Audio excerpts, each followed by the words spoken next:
ಮಹಿಳೆಯರು ಎಲ್ಲರೂ ಕೂಡ ಪ್ರತಿಭಟನೆಯಲ್ಲಿ ಸಜ್ಜಾಗಿದ್ದಾರೆ. ಮಂಡ್ಯದ ಕೆರೆಗೋಡುವಿನಲ್ಲಿ ತಾರಕಕ್ಕೇರ್ತಾ ಇದೆ ಈ ಗಲಾಟೆ. ರಸ್ತೆಯಲ್ಲಿ ಅಡ್ಡಲಾಗಿ ಮಲಗಿ ಪ್ರತಿಭಟನಾಕಾರರು ತಮ್ಮ ಆಕ್ರೋಶವನ್ನು ಹೊರಹಾಕ್ತಾ ಇದ್ದಾರೆ. ಪ್ರತಿಭಟನೆ ಹತ್ತಿಕ್ಕಲು ಹೆಚ್ಚಿನ ಸಂಖ್ಯೆಯಲ್ಲಿ ಪೊಲೀಸರ ನಿಯೋಜನೆ ಕೂಡ ಆಗ್ತಾ ಇದೆ. ಧ್ವಜಸ್ತಂಭ ಸುತ್ತುವರೆದಿದ್ದಾರೆ ಪ್ರತಿಭಟನಾಕಾರರು. ಅವರನ್ನ ತೆರವುಗೊಳಿಸುವಂತಹ ಕಾರ್ಯದಲ್ಲಿ ಇದೀಗ ಪೊಲೀಸರು ಮುಂದಾಗಿದ್ದಾರೆ. ಪ್ರತಿಭಟನಾಕಾರರನ್ನ ಮನವೊಲಿಸುವಂತಹ ಪ್ರಯತ್ನ ಆರಂಭಿಕ ಹಂತದಲ್ಲಿ ಪೊಲೀಸರು ನಡೆಸ್ತಾ ಇದ್ದಾರೆ. ಇದನ್ನ ಯಾವಾಗ ಒಪ್ಪಲಿಕ್ಕೆ ಮುಂದಾಗ್ತಾ ಇಲ್ವೋ ಅವಾಗೆಲ್ಲರನ್ನೂ ಕೂಡ ಎಳೆದು ಹೊರಕ್ಕೆ ಹಾಕುವಂತಹ ಪ್ರಯತ್ನವೂ ಕೂಡ ಮುಂದುವರಿತಾ ಇರೋ ದೃಶ್ಯವನ್ನ ನೀವು ನೋಡ್ತಾ ಇದ್ರಿ. ಧ್ವಜಸ್ತಂಭವನ್ನ ಸುತ್ತುವರೆದು ಪ್ರತಿಭಟನಾಕಾರರು ಯಾವುದೇ ಕಾರಣಕ್ಕೂ ಕೂಡ ಆ ಧ್ವಜವನ್ನ ಕೆಳಗಿಳಿಸಲಿಕ್ಕೆ ಬಿಡೋದಿಲ್ಲ ಅನ್ನುವಂತಹ ಪಟ್ಟಣ ಹಿಡಿದ್ರು. ಅಲ್ಲಿ ಇರ್ತಕ್ಕಂತಹ ಮಹಿಳೆಯರು ಪ್ರತಿಯೊಬ್ಬರನ್ನು ಕೂಡ ಪೊಲೀಸರು ನೋಡಿ ಅಲ್ಲಿ ಹೇಗೆ ಅವರು ಪ್ರತಿಭಟನಾಕಾರರು ಹೋಗ್ತಾ ಇಲ್ಲ, ಬ್ಯಾರಿಕೇಡ್ಗಳನ್ನ ಹಾಕಿ ಅಡ್ಲಾಕಿ ಎಲ್ಲವನ್ನು ಕೂಡ ಬಂದೋಬಸ್ತ್ ಮಾಡ್ಕೊಂಡಿದ್ದಾರೆ ಪೊಲೀಸರು. ಯಾವಾಗ ಪ್ರತಿಭಟನಾಕಾರರು ಜಗ್ತಾ ಇಲ್ವೋ ಆಗ ಒಬ್ಬೊಬ್ಬರನ್ನಾಗಿ ಎಳೆದು ಹೊರಕ್ಕೆ ಹಾಕುವಂತಹ ಕೆಲಸದಲ್ಲಿ ಪೊಲೀಸ್ ಸಿಬ್ಬಂದಿಗಳು ನಿರತರಾಗಿದ್ದಾರೆ. ದೊಡ್ಡ ಸಂಖ್ಯೆಯಲ್ಲೇ ಪೊಲೀಸರ ಬಂದೋಬಸ್ತನ್ನ ಅಲ್ಲಿ ಮಾಡ್ಕೊಂಡಿರೋದು ಕೂಡ ಇಲ್ಲಿ ಗಮನ ಸೆಳ್ತಾ ಇದೆ. ಸುತ್ತಲೂ ಬ್ಯಾರಿಕೇಡ್ಗಳನ್ನ ಹಾಕಿದ್ದಾರೆ.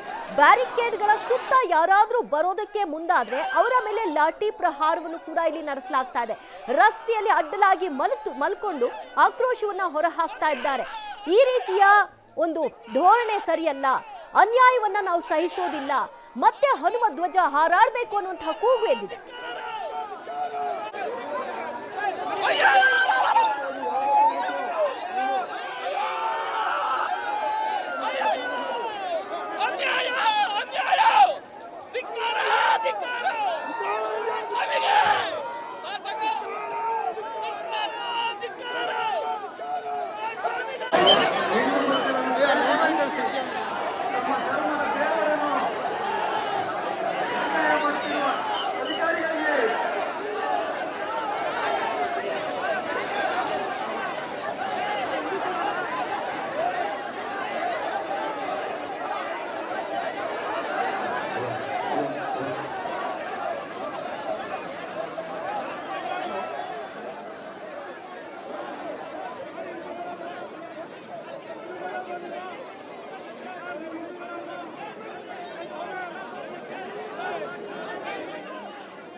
ನೋಡಿ ಅಲ್ಲಿ ರಾಷ್ಟ್ರ ಧ್ವಜವನ್ನ ಹಾರಿಸೋದಕ್ಕೆ ಜಿಲ್ಲಾಡಳಿತ ಯಾವ ರೀತಿಯಾಗಿ ತಯಾರಿಯನ್ನ ಮಾಡ್ಕೊಳ್ತಾ ಇದೆ ಅನ್ನುವಂತಹ ದೃಶ್ಯ ಕಂಡು ಬರ್ತಾ ಇದೆ. ಮಂಡ್ಯದ ಕೆರೆಗೋಡುವಿನಲ್ಲಿ ಹನುಮ ಧ್ವಜವನ್ನ ಹಾರಿಸಿದಂತಹ ಧ್ವಜಸ್ತಂಭ, ಅಲ್ಲಿ ರಾಷ್ಟ್ರ ಧ್ವಜವನ್ನ ಕನ್ನಡ ಧ್ವಜವನ್ನ ಅಷ್ಟೇ ಹಾರಿಸಲಿಕ್ಕೆ ನಾವು ಅವಕಾಶವನ್ನ ಮಾಡಿಕೊಡೋದು, ಅದರ ಹೊರತಾಗಿ ಧಾರ್ಮಿಕವಾಗಿ ಅಥವಾ ರಾಜಕೀಯವಾಗಿ ಯಾವುದೇ ಬಾವುಟಗಳು ಹಾರಾಟಕ್ಕೆ ಅವಕಾಶ ಮಾಡಿಕೊಡಲ್ಲ ಅನ್ನುವಂಥ ಹಿನ್ನೆಲೆಯಲ್ಲಿ ಈಗ ಜಿಲ್ಲಾಡಳಿತ ರಾಷ್ಟ್ರ ಧ್ವಜವನ್ನ ಹಾರಿಸಲಿಕ್ಕೆ ತಯಾರಿಗಳನ್ನ ಮಾಡಿಕೊಂಡು ಅದಕ್ಕೆ ಸಿದ್ಧತೆಗಳು ಹೇಗಾಗ್ತಾ ಇದೆ ಅನ್ನೋ ದೃಶ್ಯವನ್ನ ನೋಡ್ತಾ ಇದ್ರಿ. ಸುತ್ತಲೂ ಬ್ಯಾರಿಕೇಡ್ಗಳನ್ನ ಹಾಕೊಂಡಿದ್ದಾರೆ. ಪೊಲೀಸರ ಸರ್ಪಗಾವಲಿನಲ್ಲಿ ಈಗ ರಾಷ್ಟ್ರ ಧ್ವಜವನ್ನ ಹಾರಿಸುವಂತಹ ಒಂದು ಕೆಲಸವನ್ನು ಕೂಡ ಮಾಡಲಾಗ್ತಾ ಇದೆ. ಪೊಲೀಸ್ ಸಿಬ್ಬಂದಿಗಳು ತಾವು ಧರಿಸಿದಂತಹ ಶೂಗಳನ್ನ ಕಳಚುವ ಮೂಲಕವಾಗಿ ರಾಷ್ಟ್ರ ಧ್ವಜವನ್ನ ಕಟ್ತಾ ಇದ್ದಾರೆ. ಇನ್ನು ಕೆಲವೇ ಹೊತ್ತುಗಳಲ್ಲಿ ರಾಷ್ಟ್ರ ಧ್ವಜವನ್ನ ಆ ಧ್ವಜಸ್ತಂಭದಲ್ಲಿ ಹಾರಿಸ್ತಾರೆ. ಆ ಮೂಲಕವಾಗಿ ಅದನ್ನ ಯಾರಾದ್ರೂ ಇಳಿಸಲಿಕ್ಕೆ ಪ್ರಯತ್ನ ಮಾಡಿದ್ರೆ ಕಾನೂನಿನ ಕ್ರಮವನ್ನ ತೆಗೆದುಕೊಳ್ತೀವಿ ಅನ್ನುವಂತಹ ಕಟ್ಟೆಚ್ಚರವನ್ನು ಕೂಡ ಕೊಡಲಾಗ್ತಾ ಇದೆ. ಕಾನೂನು ಸುವ್ಯವಸ್ಥೆಯನ್ನು ಹತೋಟಿಗೆ ತರುವಂತಹ ನಿಟ್ಟಿನಲ್ಲಿ ಅಲ್ಲಿ ಭಾರಿ ಭದ್ರತೆಯನ್ನು ಕೂಡ ಏರ್ಪಾಡು ಮಾಡಿಕೊಳ್ಳಲಾಗಿದೆ. ಆ ದೃಶ್ಯಗಳನ್ನು ಕೂಡ ನೀವು ನೋಡ್ತಾ ಇದ್ರಿ. ಸುತ್ತಲೂ ಗ್ರಾಮಸ್ಥರು ಇದ್ದಾರೆ. ಆ ಗ್ರಾಮಸ್ಥರೆಲ್ಲರೂ ಕೂಡ ಧ್ವಜಸ್ತಂಭದ ಸುತ್ತ ಆವರಿಸ್ಕೊಂಡ್ಬಿಟ್ಟಿದ್ರು. ಆದರೆ ಅವರೆಲ್ಲರನ್ನೂ ಕೂಡ ಹೊರಕ್ಕೆ ಹಾಕೋ ಮೂಲಕವಾಗಿ ಈಗ ಸುತ್ತ ಬ್ಯಾರಿಕೇಡ್ಗಳನ್ನ ಹಾಕಿದ್ದಾರೆ. ಪೊಲೀಸರು ಧ್ವಜಸ್ತಂಭದ ಸುತ್ತ ಇರುವಂತಹ ದೃಶ್ಯವನ್ನು ಕೂಡ ನೋಡ್ತಾ ಇದ್ರಿ. ಅಲ್ಲಿ ಜಿಲ್ಲಾಡಳಿತದ ವತಿಯಿಂದ ರಾಷ್ಟ್ರ ಧ್ವಜವನ್ನ ಹಾರಿಸುವಂತಹ ಕೆಲಸವೂ ಕೂಡ ಇನ್ನೇನು ಕೆಲವೇ ಹೊತ್ತುಗಳಲ್ಲಾಗುತ್ತೆ. ಅದಕ್ಕೆ ಬೇಕಾದಂತಹ ತಯಾರಿಗಳನ್ನ ಮಾಡಿಕೊಳ್ಳಲಾಗ್ತಾ ಇದೆ. ಸುತ್ತಲೂ ಈಗ ಅಲ್ಲಿ ಹನುಮ ಧ್ವಜಗಳನ್ನ ಹಾರಿಸಿಕೊಂಡಿದ್ದಾರೆ. ನೀವು ಒಂದು ಹನುಮ ಧ್ವಜವನ್ನ ತೆರವುಗೊಳಿಸಿದ್ರೆ ನಾವು ಅಂತ 100 ಹನುಮ ಧ್ವಜಗಳನ್ನ ಕಟ್ತೀವಿ, ನೋಡೇ ಬಿಡೋಣ ಅನ್ನುವಂತಹ ಸವಾಲು ಕೂಡ ಅಲ್ಲಿ ಮನೆ ಮಾಡಿತ್ತು. ಎಲ್ಲರೂ ಕೂಡ ಪ್ರತಿಭಟನೆಯಲ್ಲಿದ್ದವರೆಲ್ಲರೂ ಕೂಡ ತಮ್ಮ ಕೈಗಳಲ್ಲಿ ಹನುಮ ಧ್ವಜವನ್ನ ಹಿಡಿಯುವ ಮೂಲಕವಾಗಿ ಅವರು ಕೂಡ ಒಂದು ಸವಾಲನ್ನ ಒಡ್ಡಿದ್ರು. ಪ್ರತಿಭಟನೆಯಲ್ಲಿ ಸಜ್ಜಾಗಿದ್ರು. ಪ್ರತಿಭಟನೆಗೆ ಅವಕಾಶ ಮಾಡಿಕೊಡಲ್ಲ, ಕಾನೂನು ಸುವ್ಯವಸ್ಥೆ ಹಾಳಾಗ್ಲಿಕ್ಕೆ ಅವಕಾಶ ಮಾಡಿಕೊಡಲ್ಲ ಅನ್ನುವಂಥ ನಿಟ್ಟಿನಲ್ಲಿ ಪೊಲೀಸರು ಕೂಡ ಅಲ್ಲಿ ಅಣಿಯಾಗಿರುವಂತಹ ದೃಶ್ಯವನ್ನ ನೋಡ್ತಾ ಇದ್ರಿ. ಇಡೀ ಪೊಲೀಸ್ ಸಿಬ್ಬಂದಿಗಳು ಆ ಧ್ವಜಸ್ತಂಭದ ಸುತ್ತ ಇದ್ದಾರೆ. ಪರಿಸ್ಥಿತಿ ಕ್ಷಣ ಕ್ಷಣಕ್ಕೂ ಕೂಡ ಅಲ್ಲಿ ಬಿಗಡಾಯಿಸ್ತಾ ಇತ್ತು. ಹಲವಾರು ಸಂಘಟನೆಗಳು ಮಂಡ್ಯದ ಕೆರೆಗೋಡುವಿನತ್ತ ಹೆಜ್ಜೆ ಹಾಕ್ತಾ ಇದ್ರು. ಅವರೆಲ್ಲರನ್ನೂ ಕೂಡ ಕಂಟ್ರೋಲ್ಗೆ ತೆಗೆದುಕೊಳ್ಬೇಕು, ಇದು ಪರಿಸ್ಥಿತಿ ಯಾಕೋ ವಿಕೋಪಕ್ಕೆ ಹೋಗ್ತಾ ಇದೆ ಅನ್ನೋದನ್ನ ಮನಗಂಡಂತಹ ಪೊಲೀಸರು ಅಲ್ಲಿ ಬಂದೋಬಸ್ತನ್ನ ಮಾಡ್ಕೊಂಡಿದ್ದಾರೆ.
ಮಂಡ್ಯದ ಕೆರೆಗೋಡುವಿನಲ್ಲಿ ರಾಷ್ಟ್ರ ಧ್ವಜವನ್ನ ಜಿಲ್ಲಾಡಳಿತದ ವತಿಯಿಂದ ಹಾರಿಸಲಾಗಿದೆ. ಯಾವ ಧ್ವಜಸ್ತಂಭದಲ್ಲಿ ಹನುಮ ಧ್ವಜವನ್ನ ಹಾರಿಸಲಾಗಿ ಈಗ ಸದ್ಯ ಸಂಘರ್ಷಕ್ಕೆ ಎಡೆ ಮಾಡಿಕೊಟ್ಟಿದೆಯೋ ಅದೇ ಧ್ವಜಸ್ತಂಭಕ್ಕೆ ಈಗ ರಾಷ್ಟ್ರ ಧ್ವಜವನ್ನ ಹಾರಿಸುವ ಮೂಲಕವಾಗಿ ಜಿಲ್ಲಾಡಳಿತ ಅಲ್ಲಿ ಇದ್ದಂತಹ ಪ್ರತಿಭಟನಾಕಾರರನ್ನ ಚದುರಿಸ್ತಾ ಇದೆ.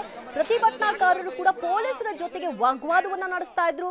ಯಾವುದೇ ಕಾರಣಕ್ಕೂ ಆ ಒಂದು ಬಾವುಟವನ್ನ ಕೆಳಗಿಳಿಸಬಾರದು ಅನ್ನುವಂತಹ ಕೂಗು ಕೂಡ ಎದ್ದಿತ್ತು. ಇದ್ಯಾವುದನ್ನು ಕೂಡ ಪೊಲೀಸರು ಲೆಕ್ಕಿಸಿಲ್ಲ. ಅವರ ವಿರುದ್ಧವೇ ಪೊಲೀಸರು ಲಾಠಿ ಚಾರ್ಜ್ ಅನ್ನ ನಡೆಸ್ತಾ ಇದ್ದಾರೆ. ಯಾರೇ ಧ್ವಜಸ್ತಂಭದ ಸುತ್ತ ಬಂದರೂ ಕೂಡ ಅವರು ಲಾಠಿ ಏಟನ್ನ ತಿನ್ನಬೇಕಾದಂತಹ ಕ್ಷಣ ಅಲ್ಲಿ ಕಾಣಿಸ್ತಾ ಇದೆ. ಸುತ್ತಲೂ ಕೂಡ ಬ್ಯಾರಿಕೇಡ್ಗಳನ್ನ ಹಾಕೊಂಡಿದ್ದಾರೆ. ಧ್ವಜಸ್ತಂಭದ ಸುತ್ತಲೂ ಕೂಡ 108 ಅಡಿ ಎತ್ತರದಲ್ಲಿ ಹನುಮ ಧ್ವಜವನ್ನ ಆರಿಸಬೇಕು ಅನ್ನುವಂತಹ ನಿಟ್ಟಿನಲ್ಲಿ ಎಲ್ಲಾ ರೀತಿಯ ತಯಾರಿಗಳನ್ನ ಮಾಡಿಕೊಂಡು ಗ್ರಾಮ ಪಂಚಾಯತಿಯಿಂದ ಪರ್ಮಿಷನ್ ಅನ್ನು ಕೂಡ ಪಡ್ಕೊಂಡು ಹಾರಿಸಲಾಗಿತ್ತು. ಆದರೆ ಇವತ್ತು ಜಿಲ್ಲಾಡಳಿತ ಕಾನೂನಿನ ನೆಪ ಹೇಳಿ ಸರ್ಕಾರದ ಒಂದು ಜಾಗದಲ್ಲಿ ರಾಷ್ಟ್ರಧ್ವಜದ ಹೊರತಾಗಿ ಯಾವುದೇ ಧ್ವಜಗಳು ಹಾರಬಾರದು ಅನ್ನುವಂತಹ ಷರತ್ತನ್ನ ವಿಧಿಸುವ ಮೂಲಕವಾಗಿ ಹನುಮ ಧ್ವಜವನ್ನ ಕೆಳಗಿಳಿಸಿದ್ದೇ ತಡ ಅಲ್ಲಿ ಪರಿಸ್ಥಿತಿ ವಿಕೋಪಕ್ಕೆ ಹೋಯಿತು. ಹಿಂದೂ ಸಂಘಟನೆಗಳೆಲ್ಲರೂ ಕೂಡ ಅಲ್ಲಿ ಸಜ್ಜಾದ್ರು. ಇಡೀ ಗ್ರಾಮಸ್ಥರು ಕೂಡ ಅದಕ್ಕೆ ಬೆಂಬಲವಾಗಿ ನಿಂತರು. ಮನೆಯಲ್ಲಿದ್ದಂತಹ ಪ್ರತಿಯೊಬ್ಬರೂ ಕೂಡ ಆ ಧ್ವಜಸ್ತಂಭದ ಮುಂದೆ ಜಮಾವಣೆಗೊಂಡ್ರು, ಪ್ರತಿಭಟನೆಯನ್ನ ನಡೆಸಿದ್ರು. ಆದರೆ ಪೊಲೀಸರು ತಮ್ಮ ಒಂದು ಸಂಖ್ಯೆಯನ್ನು ಕೂಡ ಹೆಚ್ಚು ಮಾಡಿಕೊಳ್ಳುವ ಮೂಲಕವಾಗಿ ಪ್ರತಿಭಟನಾಕಾರರಿಗೆ ಲಾಠಿಯನ್ನ ಬೀಸ್ತಾ ಇದ್ದಾರೆ. ಯಾರಾದ್ರೂ ಇದಕ್ಕೆ ಪ್ರತಿರೋಧವನ್ನ ಮಾಡಿದ್ರೆ ಅಂಥವರನ್ನ ಅರೆಸ್ಟ್ ಮಾಡುವಂತಹ ಕೆಲಸವೂ ಕೂಡ ಮಾಡಬೇಕಾಗುತ್ತೆ ಅನ್ನುವಂತಹ ಎಚ್ಚರಿಕೆಯನ್ನ ಕೊಡ್ತಾ ಇದ್ದಾರೆ. ಕೆಲವು ಹಿಂದೂ ಸಂಘಟನೆಯವರಿಗೆ ಥಳಿಸಲಾಗಿರುವಂತಹ ಹಿನ್ನೆಲೆಯಲ್ಲಿ ಅವರಿಗೆ ಗಾಯವೂ ಕೂಡ ಆಗ್ತಾ ಇದೆ. ಆ ದೃಶ್ಯ ನೋಡ್ತಾ ಇದ್ರಿ, ರಕ್ತಸ್ರಾವ ಆಗ್ತಾ ಇದೆ. ಸೊ ಇದನ್ನ ಅಲ್ಲಿ ಪೊಲೀಸರ ಜೊತೆಗೆ ಮಾತಿನ ಚಕಮಕಿ ನಡೆಸುವ ಮೂಲಕವಾಗಿ ಇದ್ಯಾವ ರೀತಿಯಾದಂತಹ ನ್ಯಾಯ ಅನ್ನುವಂತಹ ಪ್ರಶ್ನೆಯನ್ನ ಎತ್ತಲಾಗ್ತಾ ಇದೆ. ಯಾಕೆ ಹಿಂದೂ ಸಂಘಟನೆಯವರನ್ನ ಈ ರೀತಿಯಾಗಿ ನೀವು ಹತ್ತಿಕ್ತಾ ಇದ್ದೀರಿ, ಯಾಕೆ ನಮ್ಮ ಮೇಲೆ ಹಲ್ಲೆ ನಡೆಸ್ತಾ ಇದ್ದೀರಿ, ಇದು ದೌರ್ಜನ್ಯ ಅಂತ ಕೂಡ ಪೊಲೀಸರ ಜೊತೆಗೆ ವಾಗ್ವಾದ ನಡೀತಾ ಇರುವಂತಹ ಚಿತ್ರಣ. ಅಲ್ಲಿ ಒಬ್ಬರಿಗೆ ಗಾಯವಾಗಿದೆ, ರಕ್ತಸ್ರಾವ ಆಗ್ತಾ ಇದೆ. ದೃಶ್ಯದಲ್ಲಿ ನೀವು ನೋಡ್ತಾ ಇದ್ರಿ. ಹನುಮ ಧ್ವಜ ವಿಚಾರಕ್ಕೆ ಸಂಬಂಧಪಟ್ಟ ಹಾಗೆ ನಡೀತಾ ಇರುವಂತಹ ಸಂಘರ್ಷ ತೀವ್ರ ವಿಕೋಪಕ್ಕೆ ಹೋಗ್ತಾ ಇದೆ. ಬಿಗುವಿನ ವಾತಾವರಣ ಮಂಡ್ಯದ ಕೆರೆಗೋಡುವಿನಲ್ಲಿ ನಿರ್ಮಾಣಗೊಂಡದ್ದು. ಪೊಲೀಸರ ಹದ್ದಿನ ಗಣ್ಣನ್ನ ಇಡಲಾಗಿದೆ. ಯಾವುದೇ ಕಾರಣಕ್ಕೂ ಅಹಿತಕರ ಘಟನೆಗಳು ಆಗೋದಕ್ಕೆ ಅವಕಾಶ ಮಾಡಿಕೊಡಲ್ಲ ಅಂತ ಪೊಲೀಸರು ಕೂಡ ಸಜ್ಜಾಗಿರೋದನ್ನ ಗಮನಿಸಬಹುದಾಗಿದೆ. ಪೊಲೀಸರ ವಿರುದ್ಧವೂ ಕೂಡ ಈ ಸಂದರ್ಭದಲ್ಲಿ ಪ್ರತಿಭಟನಾಕಾರರು ಧಿಕ್ಕಾರವನ್ನ ಕೂಗ್ತಾ ಇದ್ದಾರೆ, ಪ್ರತಿಭಟನೆಯನ್ನ ನಡೆಸ್ತಾ ಇದ್ದಾರೆ. ಪೊಲೀಸರ ನಡೆಯನ್ನ ಅಲ್ಲಿ ಖಂಡಿಸಲಾಗ್ತಾ ಇದೆ. ಬ್ಯಾರಿಕೇಡ್ಗಳನ್ನೇ ಕಿತ್ತು ಹಾಕಿ ಪೊಲೀಸರನ್ನು ತಳ್ಕೊಂಡು ಮುನ್ನುಗ್ಲಿಕ್ಕೂ ಕೂಡ ಕೆಲವರು ಅಲ್ಲಿ ಮುಂದಾದಂತಹ ಪರಿಸ್ಥಿತಿಯು ಕೂಡ ಕಂಡು ಬಂತು. ಪ್ರತಿಭಟನಾಕಾರರ ಮೇಲೆ ಪೊಲೀಸರು ಈ ಸಂದರ್ಭದಲ್ಲಿ ಲಾಠಿ ಬೀಸಿದ್ದಾರೆ. ಕೆರೆಗೋಡುವಿನಲ್ಲಿ ಹನುಮ ಧ್ವಜವನ್ನ ತೆರವುಗೊಳಿಸಿದ ನಂತರದಲ್ಲಿ ಒಂದಷ್ಟು ಘರ್ಷಣೆಗಳಿಗೆ ಕಾರಣವಾಯಿತು. ಪ್ರತಿಭಟನೆಗಳು ಕೂಡ ನಡೀತಾ ಇದೆ. ಇದರ ಪರಿಣಾಮ ಪೊಲೀಸರು ಕೂಡ ಲಾಠಿ ಚಾರ್ಜ್ ಅನ್ನ ನಡೆಸಿದ್ದಾರೆ. ಒಂದು ಕಡೆಯಲ್ಲಿ ನೀವೀಗ ನೋಡ್ತಾ ಇದ್ರಿ, ಇದು ಈ ಕ್ಷಣಕ್ಕೆ ಕೆಲವೇ ಕ್ಷಣಗಳ ಹಿಂದಷ್ಟೇ ತ್ರಿವರ್ಣ ಧ್ವಜವನ್ನ ಆ ಒಂದು ಧ್ವಜಸ್ತಂಭದಲ್ಲಿ ಹಾರಿಸುವ ಮೂಲಕವಾಗಿ ಜಿಲ್ಲಾಡಳಿತ ಮತ್ತೆ ಬೇರೆ ಯಾವುದೇ ರೀತಿಯ ಧ್ವಜಗಳು ಕೂಡ ಅಲ್ಲಿ ಹಾರಲಿಕ್ಕೆ ಅವಕಾಶ ಮಾಡಿಕೊಡಕೂಡದು. ಇನ್ ಕೇಸ್ ಯಾರಾದರೂ ಈ ತ್ರಿವರ್ಣ ಧ್ವಜವನ್ನ ಇಳಿಸಿದ್ದೇ ಆದ್ರೆ ಅವರ ವಿರುದ್ಧ ಕ್ರಮವನ್ನ ತೆಗೆದುಕೊಳ್ತೀವಿ ಅನ್ನುವಂತಹ ಒಂದು ಷರತ್ತನ್ನು ಕೂಡ ಹಾಕಿದ್ದಾರೆ. ಎಚ್ಚರಿಕೆಯನ್ನು ಕೂಡ ಕೊಡಲಾಗಿದೆ. ಆ ಧ್ವಜಸ್ತಂಭದ ಸುತ್ತಲೂ ಕೂಡ ಪೊಲೀಸರನ್ನ ನಿಯೋಜನೆ ಮಾಡಲಾಗಿದೆ. ಸುತ್ತಲೂ ಬ್ಯಾರಿಕೇಡ್ಗಳನ್ನ ಹಾಕಿದ್ದಾರೆ. ಅದರ ಸುತ್ತ ಇದಕ್ಕೂ ಕೆಲ ಹೊತ್ತುಗಳ ಮುಂಚಿತವಾಗಿ ಪ್ರತಿಭಟನಾಕಾರರಿದ್ರು. ನಮ್ಮನ್ನ ದಾಟ್ಕೊಂಡು ನೀವು ಧ್ವಜಸ್ತಂಭದ ಮೇಲೆ ಏನಾದರೂ ಮಾಡಿ, ನಮ್ಮನ್ನ ದಾಟ್ಕೊಂಡು ಹೋಗ್ಲಿಕ್ಕಾಗಲ್ಲ ಅನ್ನುವಂತಹ ಒಂದು ಷರತ್ತನ್ನು ಕೂಡ ಹಾಕಿದ್ರು.